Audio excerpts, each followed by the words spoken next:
अस्सलाम वालेकुम guys, let's start the video with a big prayer of Allah and beautiful दुआ। सो आज का जो टॉपिक है सेम वही पॉइंट्स से टर्म्स है जो कि यूज़ हुए हैं ऑप्स की हिस्ट्री में। सो जो पॉइंट्स है वो क्या क्या है कि हम देखेंगे कि GPA क्या है, LMP, POG, EDD, ये टर्म्स देखेंगे और थोड़ी सी प्रैक्टिस भी कर लेंगे। सो फर्स्ट टर्म क्या है, GPA। GPA जो है वो G क्या है, ग्रेविटा, और ग्रेविटा क्या है, total number of pregnancies. Total number of pregnancies regardless whether they were carried to term or it includes the current pregnancy as well. So current pregnancy भी है और total number of pregnancies है। उसके बाद जो सेकेंड है parity. Parity जो है ना, ये नंबर ऑफ लाइव बर्थ्स है, number of live births at any gestation, और स्टिल बर्थ जो है ना वो आफ्टर 24 वीक्स। अगर स्टिल बर्थ आफ्टर 24 वीक्स हो रही है तो तब हमने पैरिटी में इंक्लूड करना है। उसके बाद एबॉर्शंस, नंबर ऑफ प्रेगनेंसीज जो है ना लॉस्ट बिफोर 20 वीक्स। सो ये पॉइंट्स याद रखनी है। First total number of pregnancies and current pregnancy. So ये क्या है, ग्रेविटा।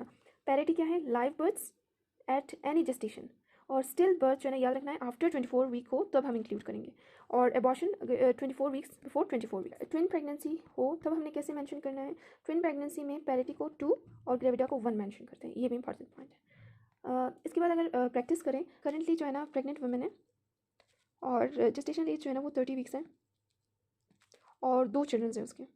सो ग्रेविटा 3 एंड पैरिटी कितनी है, पैरिटी में लाइफ बर्थ्स आ जाते हैं तो parity is 2। So G3 P2, और कोई अबॉर्शंस नहीं हुए तो वो 0। सो ऐसे मेंशन करेंगे। और एक और देख लेते हैं कि वुमेन है जिसकी 4 प्रेगनेंसीज हैं और वन ऑफ विच जो है ना वॉज अ मिसकैरेज। एक जो है ना वो मिसकैरेज था और 4 जो है ना वो प्रेगनेंसीज हैं। 4 प्रेगनेंसीज है तो ग्रेविटा कितनी है, 4, और पैरिटी 3, क्योंकि इसमें एक जो है ना वो मिसकैरेज था तो +1 ऐसे मेंशन करेंगे।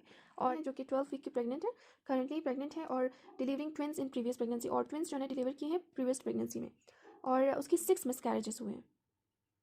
सो अब जो है ना हमने कैसे मेंशन करना है, करंट प्रेगनेंसी है एक तो ये हो गई। ट्विंस को जो है ना ग्रेविटा में हमने 1 कंसिडर करना है, और 6 मिसकैरेजेस हुए हैं तो ये भी इंक्लूड कर रहे हैं। सो 6 7 8, ग्रेविटा इज 8, और पैरिटी जो है ना वो कितनी है, ट्विंस को आपने जो है वो पैरिटी में 2 मेंशन करना है तो P इज़ 2 प्लस 6 मिसकैरेजेस हुए, सो ऐसे हमने मेंशन करना है। उसके बाद सो GPA आई थिंक क्लियर हो गया है। LMP जो है ना वो last menstrual period. Last menstrual period का अपने पेशेंट से पूछना होता है। लास्ट मेंस्ट्रुअल पीरियड क्या है कि first day of the last menstrual period. तो फर्स्ट डे का आपने पूछना होता है और जो डेट वो बताएगी, सपोज जो है ना वो बता रही है कि 28 जुलाई। So this is the first day of the last menstrual period, it is last menstrual period. So ये याद रखना है, first day of the last menstrual period. LMP is this. और नेक्स्ट है हमारे पास EDD, expected date of delivery आपने कैसे निकालनी है फ्रॉम LMP। LMP जो है ना वो आपने पूछनी है, और LMP जो है ना उसके बाद आपने इसमें 9th मंथ्स जो है ना वो ऐड करनी है प्लस 7 डेज। सो 1 जनवरी 2024 अगर LMP है तो EDD क्या निकलेगा, 8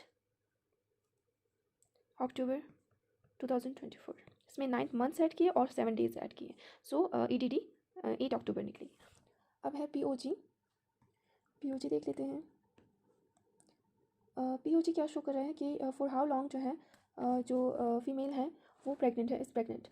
so period of gestation is for how long lady is pregnant, इसमें हम POG कैलकुलेट करते हैं। सो POG में हमने क्या करना है कि लास्ट मेंस्ट्रुअल पीरियड पूछना है, और स्टेट पे जो वुमेन है, प्रेग्नेंट वुमेन, वो आई है वो डेट, और इनके जो है ना बिटवीन जितने भी मंथ्स पास्ट हुए हैं उन मंथ्स के डेज जो है ना वो आपने ऐड करने हैं और फिर उसे डिवाइड करना है 7 पे। सो इससे हमें वीक्स का पता चल जाएगा कि कितने वीक्स जो है ना वो पास्ट हो चुके हैं। अब जो है ना पेशेंट किस वीक पे प्रेजेंट कर रही है। सो सपोज अगर एक एग्जांपल से हम जो है ना वो कैलकुलेट करें और प्रैक्टिस करें, सो LMP जो है ना जो प्रेग्नेंट वुमेन है वो LMP बता रही है 22 मार्च 2024, और सपोज आज जो है वो टुडे इज़ 19 अगस्त 2024। सो अब जो है ना हमें POG निकालना है, POG कैलकुलेट करना है। इसमें यह है कि आपको जो मंथ्स है ना वो पता होने चाहिए कि मंथ्स जो है ना 31 डेज़ के हैं या फिर 30 डेज़ के हैं, और फेब तो 28 डेज़ का है। सो जो मंथ्स है, अब यहाँ पे जो इनमें गैप आ रहा है, मार्च, अप्रैल, मई, जून, जुलाई, अगस्त, ठीक है।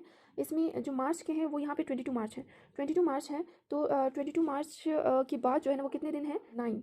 अप्रैल क्या है, अप्रैल जो है वो 30, मई जो है ना वो 31 का है, जून जो है ना वो 30, और जुलाई जो है ना वो 31, अगस्त जो है ना वो, अगस्त में कितने हैं, 19 डेज़ है, 19 डेज़ है वो हमने कैलकुलेट करने हैं। ये हमारे पास 150 डेज़ आ गए।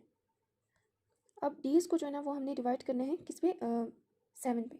सो 150 को डिवाइड करना है 7 पे, और हमारे पास क्या है answer, 21.3 means 21 weeks and 3 days. और साथ में हमें पता होना चाहिए कि कौन सा जो है ना मंथ कितने डेज़ का है। उसके लिए एक लाइक हमने याद रखना है एक निमोनिक जैन्स जो है ना वो 30 डेज़ का है, जून, अप्रैल, नवंबर एंड सितंबर, ये 30 डेज़ का है। इसके अलावा जितने भी हैं ना वो 31 डेज़ के हैं। सो आपने ऐसे याद रखने हैं। So it's a method for calculation of P O